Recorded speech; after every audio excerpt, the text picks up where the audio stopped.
They spent over $1 billion building it. It was supposed to be the most luxurious hotel on Earth. And then, almost nobody came.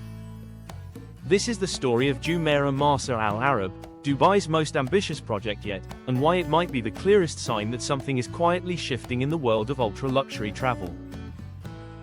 But here's the part nobody is talking about. The collapse of this project says something about you, about what people actually want now, and about whether the old idea of luxury still means anything at all. Stay with this, because by the end, the way you think about wealth, travel, and aspiration will look completely different. Dubai has always built things that make the rest of the world stop and stare. The Burj Al Arab, shaped like a sail, rising out of the sea on its own artificial island, became the image of impossible ambition made real. It told the world that Dubai didn't play by ordinary rules. And for years, that bet paid off spectacularly. So when they announced Marsa Al Arab, the plan was simple. Do everything the Burj Al Arab did, but more. 2 towers. A marine park. A yacht club. A private beach that stretched further than anything nearby. A design so dramatic that even seasoned travelers would feel something shift in their chest when they saw it. The price tag? Somewhere between $1 and $2 billion, depending on who you ask.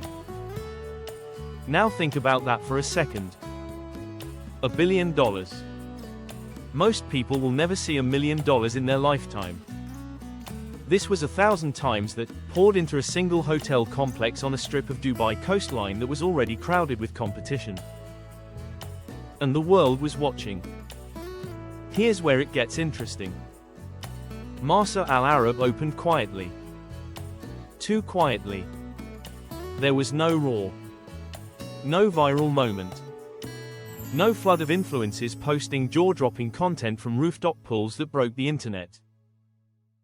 The opening came and went, and most people didn't even notice. That silence was loud. Because in Dubai, silence is never accidental. Dubai understands marketing the way a chess grandmaster understands the board. Every opening, every launch, every ribbon cutting is engineered for maximum global attention. So when the noise didn't come, it meant something had gone wrong somewhere between the blueprint and the reality.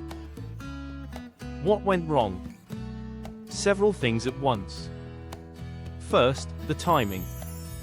The project stretched through years of construction delays, cost overruns, and a global pandemic that didn't care how many billions you had invested.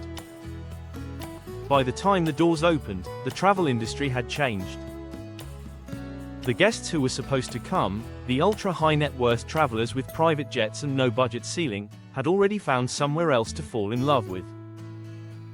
The Maldives. Saudi Arabia's new Red Sea resorts. Private island rentals in Fiji that offered something no hotel could, the feeling of having the whole world to yourself. That's the second problem. The world moved on from the idea of impressive. There was a time when walking into a hotel that cost $5,000 a night was enough. The sheer scale of it, the marble, the butlers, the chandeliers, you could fit a house inside, that was the point. You were paying to be visibly, undeniably inside the pinnacle of human luxury. But the people with that kind of money are different now. They've already done impressive. They've stood in every grand lobby on earth and felt nothing after the first 5 minutes. What they want now is rare. Specific. Personal. They want the chef who trained for 20 years in a single culinary tradition. They want the villa where only 12 guests exist in the entire property. They want to feel like the experience was built for them, not for the concept of luxury. Marsa Al Arab, for all its extraordinary investment, felt like it was built for a version of the future guest that no longer exists. And here's the part that should make you sit up a little straighter. This isn't just a Dubai story. This is happening everywhere you look. The old signals of success, the flashy car, the designer logo, the 5-star hotel photo on your grid, they're losing their power. Not because people stopped wanting good things. but because the definition of good changed underneath everyone's feet. The most aspirational thing you can do in 2025 is not to be seen at the right place. It's to have access to something most people have never even heard of. Quiet luxury.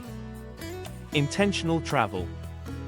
Experiences that don't need a caption because they're too good to reduce to one. And Dubai, which built its entire identity on being seen, is now trying to figure out how to be felt. Jumeirah, the group behind Marsa Al Arab, is not finished. They're too experienced, too resourceful, and too embedded in Dubai's national identity to simply fold. There are reports of repositioning strategies, of repackaging certain amenities, of targeting the wedding and corporate retreat market rather than the individual ultra-luxury traveler who was the original target. That's a significant pivot. It's the difference between being the most exclusive table in the restaurant and renting out the dining room for private events. Both can work. But they are not the same dream. What's being quietly abandoned is the idea that you can build something big enough, expensive enough, and flashy enough that the world will simply have to show up. That era is over. Not just for hotels. For everything. Think about your own life for a second. How many things have you pursued because they looked impressive from the outside, only to get there and feel strangely empty? The job title. The neighborhood. The version of success that somebody else described and you adopted as your own target without ever questioning whether it was actually what you wanted. The rise and fall of Marsa Al Arab is a story about $1 billion miscalculation. But underneath that, it's a story about the gap between what looks desirable and what actually feels like a life. Dubai will adapt. It always does. The city has a survival intelligence that is genuinely remarkable. But the lesson sitting inside this story is one that travels well beyond the Persian Gulf. The future belongs to the specific, not the spectacular. To the meaningful, not the monumental. To the traveler who wants to understand a place rather than conquer it. To the person building a life that feels real rather than one that photographs well. Marsa Al Arab may yet find its audience. Stranger comebacks have happened. But right now, standing on that billion-dollar waterfront as the Gulf wind moves across an emptier than expected lobby, the building itself seems to be asking the same question a lot of us are quietly asking. What exactly are we trying to prove, and who exactly are we trying to prove it to?